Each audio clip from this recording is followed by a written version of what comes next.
नमस्कार, welcome back to another video. और आज का जो वीडियो है इस टॉपिक में होने वाला है कि एम्स में नर्सिंग ऑफिसर जो है वो काम करते क्या है, उनका जॉब डिस्क्रिप्शन जो है वो क्या है, आखिरकार उनको सैलरी किस काम के लिए मिलती है। इस टॉपिक के ऊपर हम ये वीडियो बनाने जा रहे हैं। और एम्स में जो है वो नर्सिंग ऑफिसर काम कैसे करते हैं, कितनी बची ड्यूटी जाते हैं, ड्यूटी टाइम कितना होता है, कितना ऑफ होता है, या ऑफ की तो हम बात नहीं करेंगे, कितना हावर्स उनको ड्यूटी करनी होती है और शिफ्टिंग कैसी होती है। तो शिफ्टिंग ऐसी कि 3 शिफ्ट में नर्सिंग ऑफिसर काम करते हैं। एक मॉर्निंग शिफ्ट लगती है, एक इवनिंग शिफ्ट लगती है, और महीने में 6 नाइट ड्यूटी करनी होती है। अमूमन सारे एम्स में 6 नाइट ड्यूटी करवाते हैं, 3-3 के स्लॉट में 2 नाइट ड्यूटी करवाते हैं।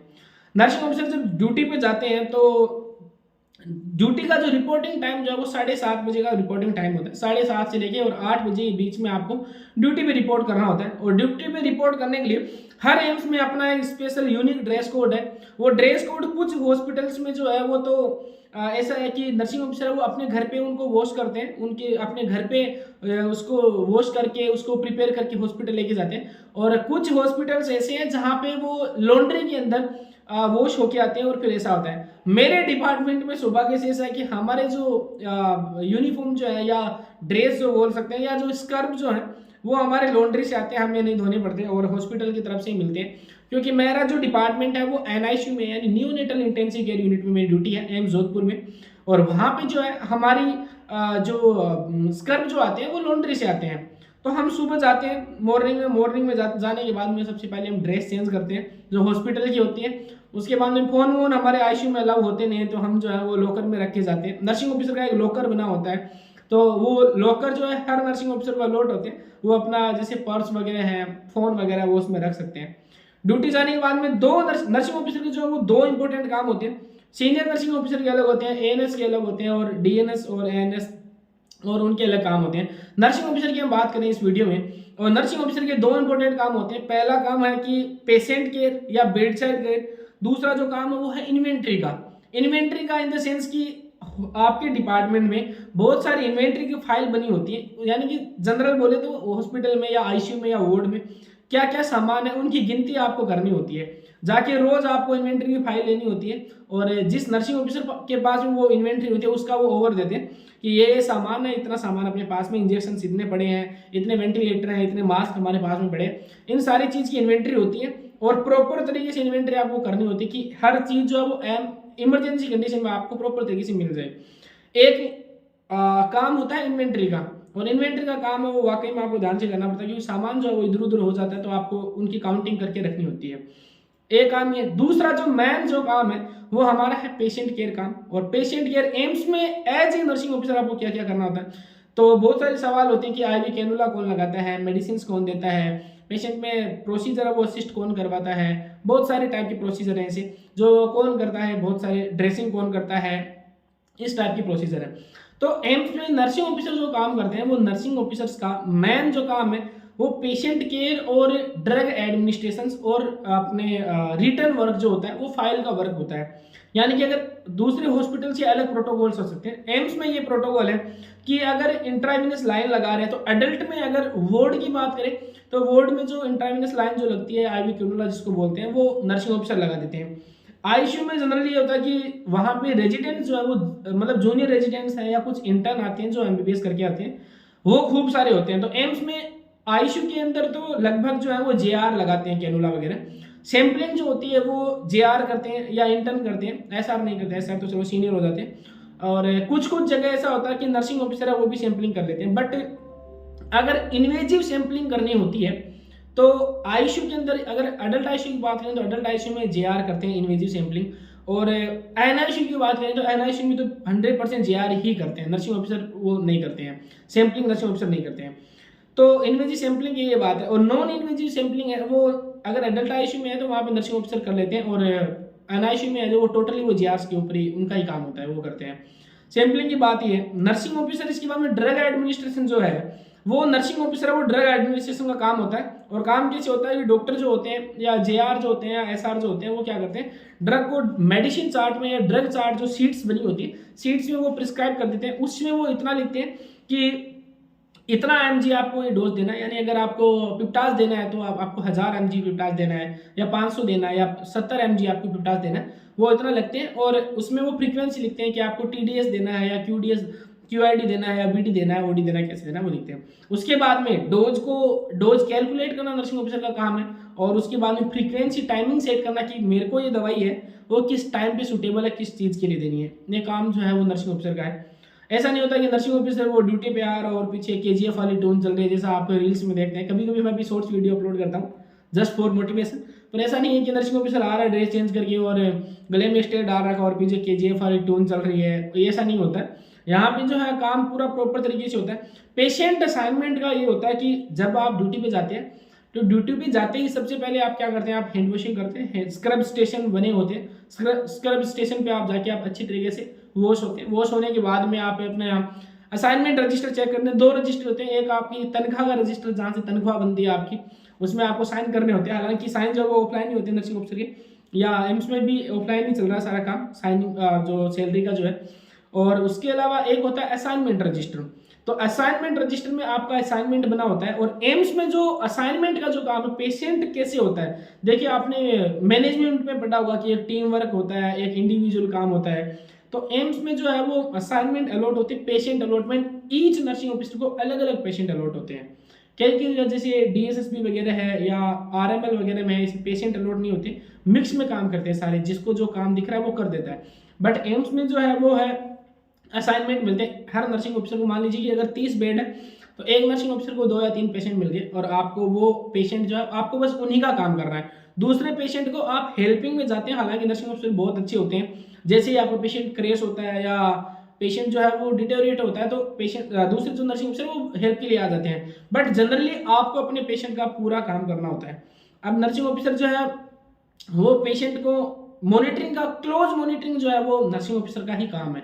जैसे पेशेंट जो है वो पोस्ट ऑप आया है, अब उसके बाद में आपको क्या करना है, सारी इंट्रावेनस लाइन है या फिर जितने कैथेटर लगे हैं, ड्रेन लगे हैं, उन सारी चीज़ों को आपको देखना होता है। उन सारी चीज़ों का क्लोज मॉनिटरिंग आपको करनी होती है। आपको कार्डियक स्टेटस है, रेस्पिरेटरी स्टेटस है, वो आपको क्लोज मॉनिटरिंग करनी होती है।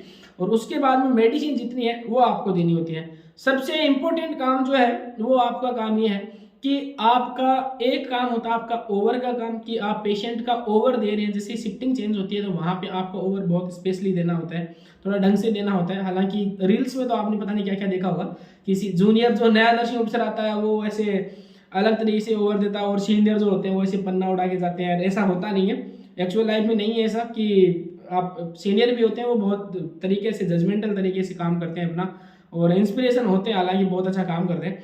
और उसके अलावा फाइल वर्क जो है आपका, रिटर्न काम जो है वो आपका बहुत ज़्यादा, आपको सारी चीज़ें आपको लिखनी होती है। रिटर्न वर्क ही ऐसी चीज़ है जो इस चीज़ का सबूत है कि आपने काम किया है।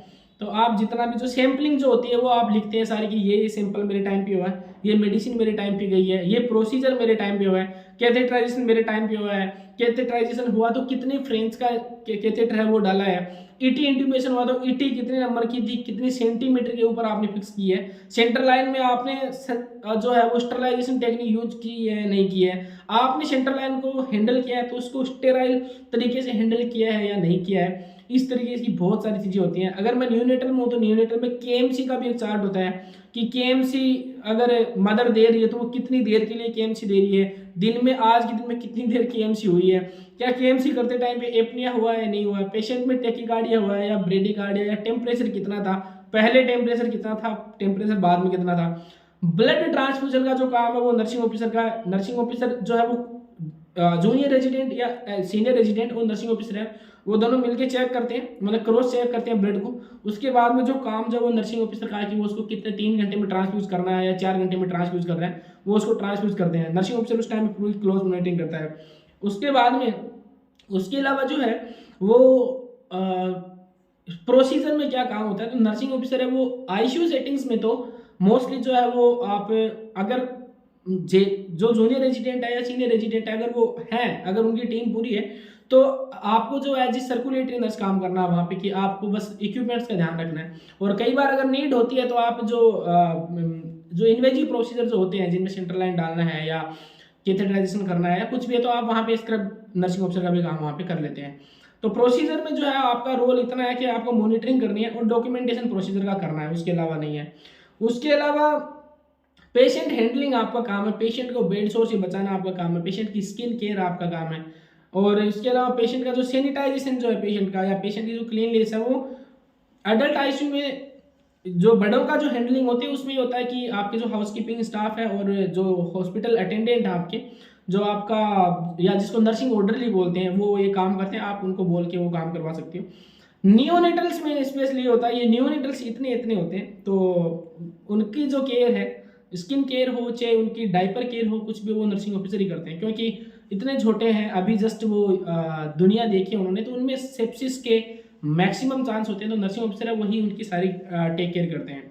नियोनेटल में ये है, और एडल्ट आईसीयू में तो हाउसकीपिंग स्टाफ या जो एचए जो होते हैं, जिनको वार्ड बॉय बोलते हैं, वार्ड बॉय अपना काम करते हैं। कई लोग ऐसे पूछते हैं कि हमें तो जो है वो प्रैक्टिकल का काम बिल्कुल भी नहीं आता, जीरो है, आज तक हॉस्पिटल की शक्ल ही नहीं देखी, देखा नहीं वेंटिलेटर होता कैसा है, मरीज की शक्ल तक नहीं देखी, तो क्या हमारा क्या होगा। तो आपका साथ में ये होता है कि अगर आपने बिल्कुल भी काम नहीं किया, कुछ भी एक्सपीरियंस नहीं है आपको, तो इसमें कोई दिक्कत नहीं है, कोई डरने वाली घबराने वाली बात नहीं है। अगर आपको इंजेक्शन भी अगर आपने आज तक नहीं पकड़ा है, तो वो सारा काम आप सीख जाते हैं हॉस्पिटल के अंदर, तो आपको उस तरीके की टेंशन लेने की जरूरत नहीं है कि मेरा जो है मुझे प्रैक्टिस आती नहीं आती है। सारा जो सीनियर होते हैं वो आपको सुपरविजन में रह के सारा काम सिखा देते हैं, तो ये कोई दिक्कत नहीं है। उसके अलावा एक चीज़ ये होती है कि पेशेंट जो आते हैं उनके साथ में उनके गहने वगैरह होते हैं, जो उनके जो कीमती चीज़ें होती हैं वो उनका क्या होता है, तो उनका ये होता है कि देखिए जैसे कोई मुझे पूछते हैं कि सर जो गहना वहना आता है उनका क्या करते हैं या उनका कैसे सेफ्टी करते हैं, तो वो जो पेशेंट के जो ब्लड रिलेटिव हैं उनको हैंडल कर देते हैं। कहीं पता चले कि आप जो है वो उनका पता ही नहीं, कोई और लेके चला गया तो आपकी सैलरी में से पैसे कट जाए, तो ये होता है उनके गहनों वहनों का, उनके कपड़ों का, उनके क्लोज रिलेटिव्स को करते हैं, और उसमें प्रॉपर एंट्री करनी होती है कि आपने क्या क्या पेशेंट से रिसीव किया है और क्या क्या चीज़ घर वालों को आपने हैंड ओवर की है। कहीं पता चले घर वाले आके बोल रहे हैं मेरे सोने का हार था, मेरा मोती का, मेरा हीरे जवाहरात का हार था, गहना था, तो कहीं पता चले आप पूरी साल भर लगे हैं उसको चुकाने में, कोर्ट में आप घसीट रहे हैं, तो ऐसी चीज़ें होती है। आपको पूरी इन्वेंट्री उनकी भी करनी होती है, राइट, पूरी जो है वो आपको रिटर्न वर्क करना होता है, पूरी एंट्री करनी होती है, और उनमें आपको ये नहीं लिखना होता कि ये चीज़ एक सोने का गहना मिला, एक सोने का हार मिला, एक सोने की अंगूठी मिली, ये चीज़ नहीं होती। आपको उसमें कलर लिखना होता है कि आपको सिल्वर कलर का मिला या आपको पीले रंग की चीज़ मिली है या हरे रंग की चीज़ मिली। कहीं पता चले कि पेशेंट आ रहा है कि आपको फंसाने के चक्कर में आ रहा है कि नर्सिंग ऑफिसर है वो खूब पैसा कमा रहे हैं, तो क्यों ना इनसे ऐंठ लिया जाए पैसे, और बाद में पता चल रहा है कि आपने गलती से लिख दिया और वो बोल रहे हैं कि मेरे 10 में हार में लगे थे, पैरों में ये पहन रखा था। तो इन चीज़ों का थोड़ा सा, जिन चीज़ों में लीगली आपको ड्रैग किया जा सकता है उन चीज़ों में आपको थोड़ा पता करना होता है, और चीज़ें तो देखो होती रहती हैं। एक बार मेरे दोस्त के साथ ऐसा हुआ था कि नया नया गया था, उसने कभी भी हॉस्पिटल नहीं गया था वो, और प्रोसीजर हो रहा है और पेशेंट को जो है वो कॉन्स्टिपेशन के लिए पेशेंट को एनीमा दे रहे थे, और मैडम को जो चाहिए था वो चाहिए थी कि उसको लिखने को जेली चाहिए थी ताकि वो पेशेंट को एनीमा जो है वो इंटर करवा सके, पर उसको पता नहीं था, तो वो जो पास में जो पेशेंट के लिए जो मसाज करने के लिए जो ऑयल होता है वो लेके आ गया। तो मैडम पेशेंट नर्सिंग ऑफिसर की तरफ देख रही है, ऐसे नर्सिंग ऑफिसर ऐसे देख रहा है, क्योंकि उसको पता ही नहीं आखिरकार देना क्या है। मैडम हंस रही है और फिर उसको पता भी नहीं चला कि ये हंस क्यों रही है। तो ऐसी जो चीज़ें हैं वो आपके साथ में होंगी, कई बार होती रहेंगी, और जब तक आप 3-4 महीने 2-3 महीने रह लेंगे फिर आपको एनवायरनमेंट पूरा पता चल जाएगा, सूट हो जाएगा, तो कोई दिक्कत नहीं है। हालांकि आपको जो अभी जो करने के लिए जो आपके पास में है वो आपको करना ये है कि आप ज़बरदस्त जी जान मेहनत करके पढ़ाई कीजिए, अपने साथ ईमानदार रहिए, ईमानदारी से सारे काम करते रहिए, उसके अलावा आपको कुछ नहीं करना है। पढ़ाई ढंग से कीजिए, प्रैक्टिस की छोड़ दीजिए, एम्स में क्या काम होता है क्या काम नहीं होता है वो आगे की चीज़ें हैं, और आपको चलो पता होना चाहिए जो मैंने आपको बताया कि आपको कोई दिक्कत नहीं आने वाली। और जो भोपाल में जो मैटर हुआ था ऐसे मैटर होते नहीं है अमूमन, हालांकि मतलब कोलैबोरेशन में चलते हैं नर्सिंग ऑफिसर, हो सकता है कहीं पे हो गया, पर नर्सिंग ऑफिसर रेगुलर हैं और वो लोग एज ए स्टूडेंट हैं, तो दबना उनको चाहिए, हमें कोई दबने की जरूरत नहीं है। अगर हम अपने काम में पक्के हैं, हमारी कोई गलती नहीं है, तो वहाँ डरने की जरूरत ही नहीं है। तो ऐसी चीज़ें होती हैं, और हॉस्पिटल एम्स में क्या काम है उसके बारे में घबराने की जरूरत नहीं है। आपको घबराना इस चीज़ के लिए है कि पेपर में आखिरकार क्या पूछा जाएगा, उसके लिए प्रिपरेशन करते रहिए, जी जान से अपने साथ ईमानदारी अच्छे से पढ़ते रहिए। मिलते हैं एक और नई वीडियो के साथ में, बताऊंगा एम्स में और क्या काम होते हैं। तब तक के लिए पढ़ते रहिए, बढ़ते रहिए। जय हिंद, जय भारत।